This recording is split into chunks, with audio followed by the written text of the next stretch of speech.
confronts the pilot with his own physical limitations. Turning corners in an airplane at speed produces G's, the forces that mimic gravity. G forces have been a factor in aerial combat since World War I. But today's fighters are so fast and so maneuverable that the high G's they inflict on the pilot's body and brain can seriously impair his flying ability. Commander Charles Heater Heatley describes the sensation of G's.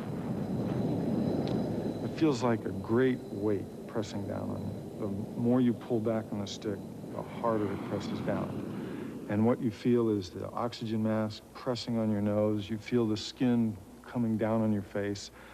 Sweat from your brow just seems to come down in currents in front of your eyes. As soon as it pops out of your forehead, it goes straight down in front of your eyes.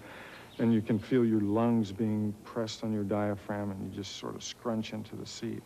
And in fact, I notice after a first couple turns in an ACM engagement, I can raise my seat a little bit and get a little more height in the cockpit, because what was normal is now a couple inches less than normal. But there is far more to G's than discomfort or being able to change your seating position. With the power available to today's fighter pilot, he can turn and turn until he runs out of gas, and sustaining high G's for more than a second or two brings other less welcome physiological effects. You start to see dots out here, and it starts to close in, and color goes away. So when things start turning into black and white, you start letting loose of the stick. And if you keep pulling, you get what's called tunnel vision. You can only see an area about this big. And if you continue to pull, everything goes black.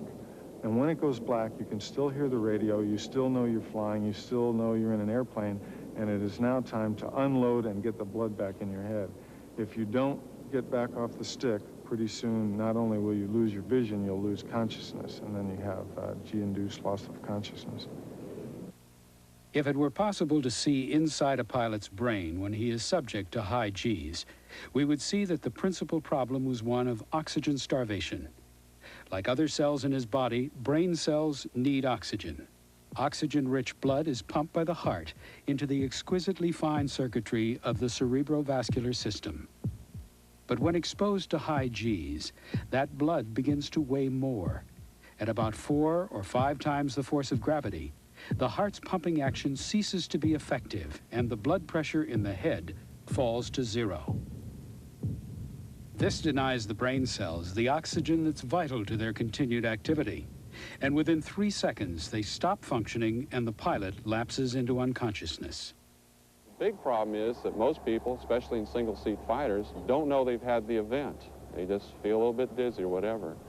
Nowadays, the F-16, which is behind me, and the F-15 and others have videotapes, and it records the whole flight out there. So now, because the information is better, even though you're in a single-seat fighter, we can play the videos back and say, holy cow, I was asleep during this period of time.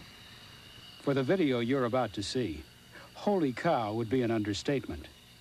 Were it not for the fact that this recording, specially cleared for NOVA, was acquired during a training mission in a 2-seater aircraft, the following sequence, the aircraft it was recorded in, and the pilot flying the plane, would not be around today. In this first frame of the recording, we see the New Mexico desert from a height of 24,000 feet, shown on the right vertical scale. The speed is displayed on the left vertical and shows 420 knots. The G rating is displayed as a figure at the top of the left-hand scale. For the moment, while the plane is in a gentle left-hand turn, it reads 1.2 G. The air combat instructor, sitting in the back seat, identifies an intruding aircraft at right 130. The pilot commences a fast, hard pull further to the left. It's a 7G pull, and it hurts.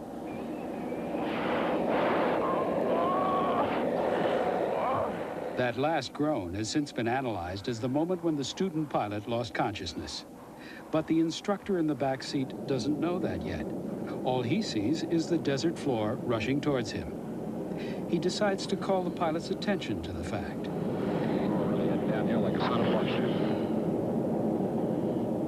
The G reading is now back to normal, around 1 G, and the pilot is recovering, but not quickly enough. The cool instructor offers some more advice. Altitude. Altitude, recover.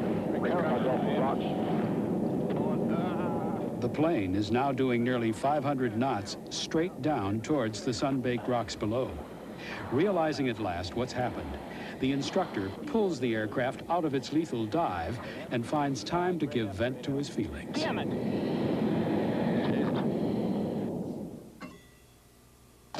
It's now estimated that over 20 pilots have died in the last 5 years as a result of accidents due to losing consciousness under the excessive G forces of the new super agile fighters.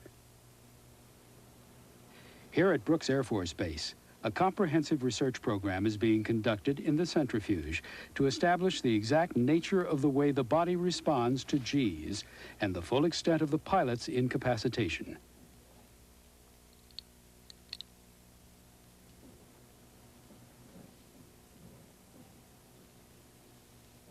What they've discovered is that many of today's fighters can subject the pilot to up to 9 or 10 times the force of gravity so quickly that the usual experiences of graying out and tunnel vision are effectively bypassed, and he will fade straight into unconsciousness. But a further sinister sting in the tail of G loss of consciousness is that if he's lucky enough to wake up at all, its effects are by no means over. When you have a loss of consciousness, basically the blood pressure in the brain goes to 0, and after a few seconds, it basically takes a nap. And you go through this, what we call an absolute incapacitation period of time. During this time, your mind is elsewhere. It's in a dreamlike world. You could be on the planet Mars or whatever. As the blood gets back into the brain and all those centers start working again, you start waking up and you realize that you are again a human being, that you're in an airplane. In fact, you're piloting, and all of a sudden you look out in front and there are some trees in front of you and pull on the stick and you save your life. Now, in peacetime, for a military pilot, that's about all he really needs, because the only real threat out there is hitting the ground. The problem is, for military aviation, is the wartime consequences of a GLC. Not only do you go through the 12 seconds of absolute incapacitation and then this 12 seconds of waking up into this dreamlike state, the problem is your higher learning centers, your cognitive skills, the skills that we as fighter pilots learn, that's flying, dogfighting, and dropping bombs, they don't start working for at least 2 minutes, and sometimes as long as 4 minutes. In the air-to-air business, which I'm most familiar with, it can be very serious, because you can imagine you're flying along in a 2-ship package out there, and your wingman looks over his shoulder and sees an attacking aircraft, so immediately calls the section or the 2-ship to brake, let's say in this case a right turn. So immediately you go into a hard right turn, maybe 5, 6, 7, 8, 9 Gs, whatever's required, and if your attention is over your shoulder looking back trying to find the guy that's trying to kill you out there, in about 5 or 6 seconds, if you're not doing anything to elevate your pressure upstairs, you're going to be taking a nap. And what happens there then, instead of pulling 5, 6, 7, 8, 9 Gs where required, the aircraft eases off, and now you become a 1 G strafe target, and the guy can just go right in there and literally gun your brains out, and you're going to die. Traditionally, the inappropriately named G suit, which is actually an inflatable corset with legs, has offered some measure of support to the pilot by squeezing his legs and stomach to prevent his blood from pooling in his feet. But even at their best, these suits only offer an extra G or so of enhanced tolerance. And in the viciously maneuverable F-16, that just isn't enough. In the face of this awesome power, and for the first time ever in fighter aviation, pilots assigned to F-16 squadrons are now required to be G-rated in the centrifuge and are taught what is known as the energy straining maneuver.